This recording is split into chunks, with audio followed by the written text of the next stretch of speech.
Greetings YouTube, Joe here with Culination Media, and welcome back to another episode of Pokemon White.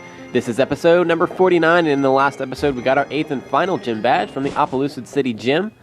And in this episode we're heading out to Route 10, but when we go into the gate we get stopped by this guy. I just heard this on the X transceiver.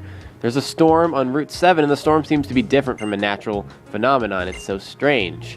So, you can talk to these guys, but they don't give you anything. Now we have a choice. We can either continue on to Route 10 and then eventually the Pokemon League and Victory Road obviously being first, or we can head on over to Route 7 and see what in the world is going on with this storm that they were talking about. So, guess what we're doing? Yes, we're not headed to the Pokemon League yet. I will completely forget about this whole thing, probably, if we do that. So, I'm going to get rid of Archeops because he got most of the work in the last gym, and he's at the highest level at this point, so I won't miss him too much. I'll put him in the box and pick up my trusty flight partner, Pidove. And Route 7 is going to be located right here in the northwestern corner of the map, in between Mistralton and Isir City. But for our purposes right now, we're going to be flying to Mistralton City to start this little chain of events. It's not even really like a chain of events, but nonetheless, it's raining like normal, but once you enter Route 7, something kind of strange happens here. Oop, did not mean to fall off there. My bad. Anyway, it briefly stops, and then it gets really dark, and then there's thunder, and then this downpour starts out of nowhere, and it is like almost coming down sideways. It's kind of ridiculous. So what you want to do is head on over to where this house is, and when you take a step past where the door is, this old lady will come out to greet us. And she doesn't want us out here alone, obviously. Now, child, don't you go heading into the tall grass. That Pokemon might be too much for you. We'll catch cold standing around talking in this wind and rain. It's not much, but come stay in my home a spell. So we're going to get out of the rain for now, and she's going to explain to us what in the world is going on, briefly. So let's go talk to her. Even a youngin' like yourself will catch cold if you get soaked by that cold rain out there. Sit right down and have some soup, why don't you? And of course say yes. And she's gonna go make some soup, I guess. In the Unova region, you see there's a Pokemon called Thundurus that creates thunderstorms. Note that this is Tornadus in black version. It flies around the region and sets loose wild winds and crashing lightning. Well, that's just not good. Have some soup now, dear. It'll warm you up. Soup.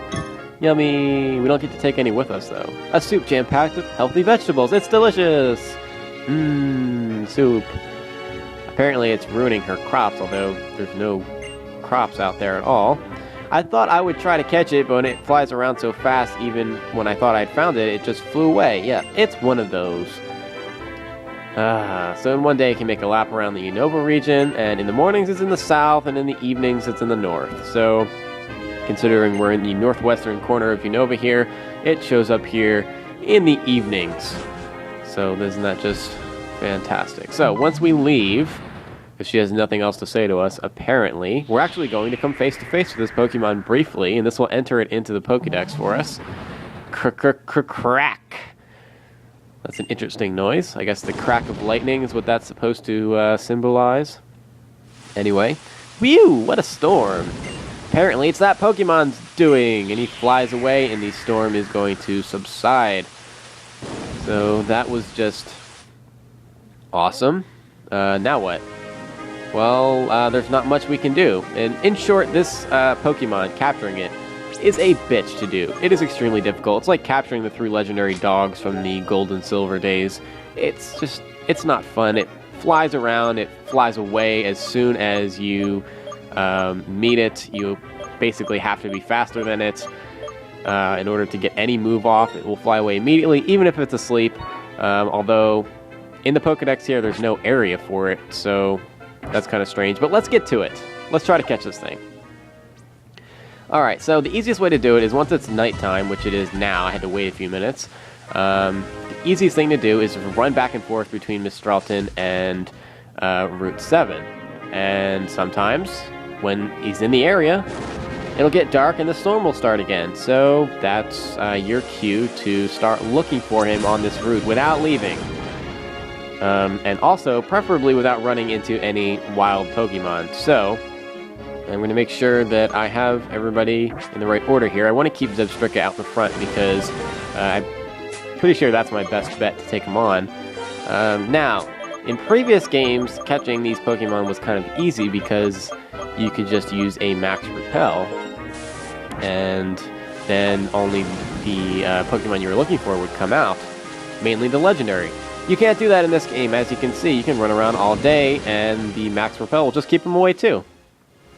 But once the Max Repel wears off, if you run around a little bit and you get lucky and don't run into some other random wild Pokemon which will scare him away, we can run into the Legendary himself. Here he is, Thundurus. He's at level 40, he's an electric and flying type Pokemon. That's not really going to matter because he's just going to fly away. So first, what we're going to do here is go for a Spark. Damage will carry over between battles, so we're going to slowly wear him down. And that's going to take away about half of his health, so... Oh, there he goes. I guess we'll have to wait till next time.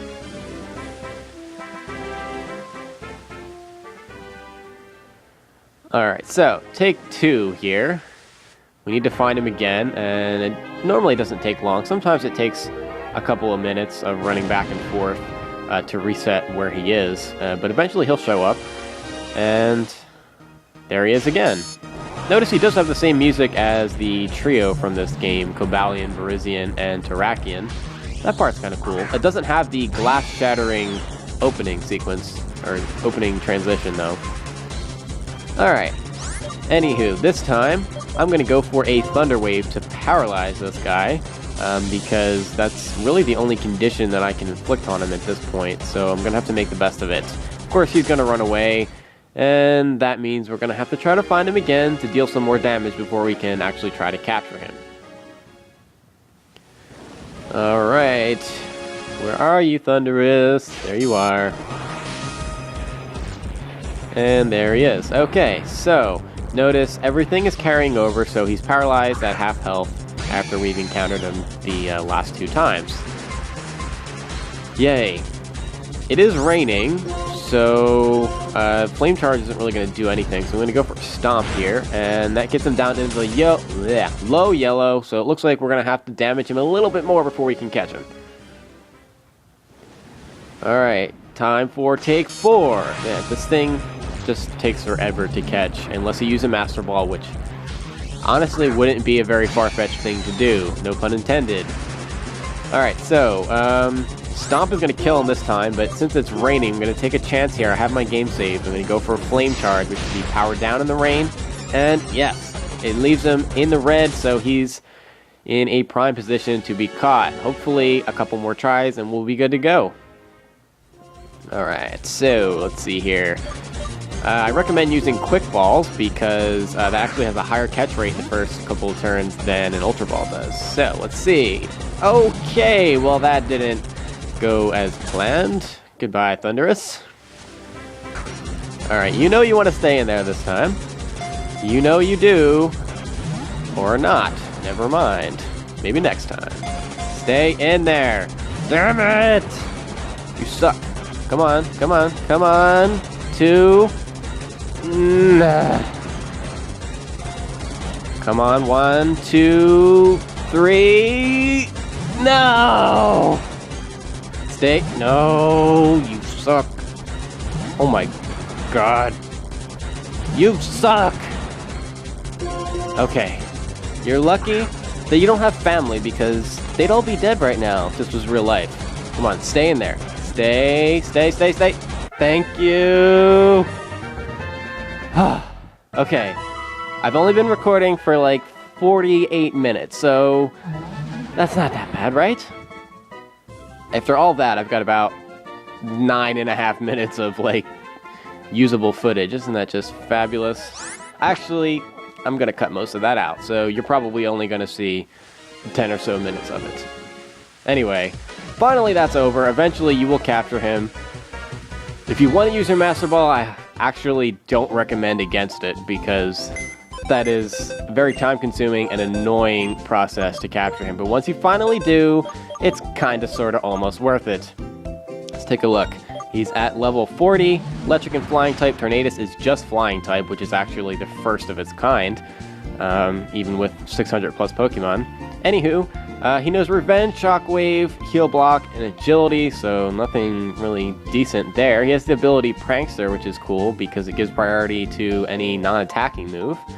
As far as his stats go, he has decent HP, really good attack stat, and pretty decent speed as well. But I'm actually going to end the episode off here. We're going to fly back to Opelucid City and get going, but off to Route 10. But anyway, that's it for this time, guys. Thank you very much for watching, and please stay tuned for episode number 50, where we begin our trek across Route 10 to the Pokemon League. Stay tuned for episode number 50. Game on!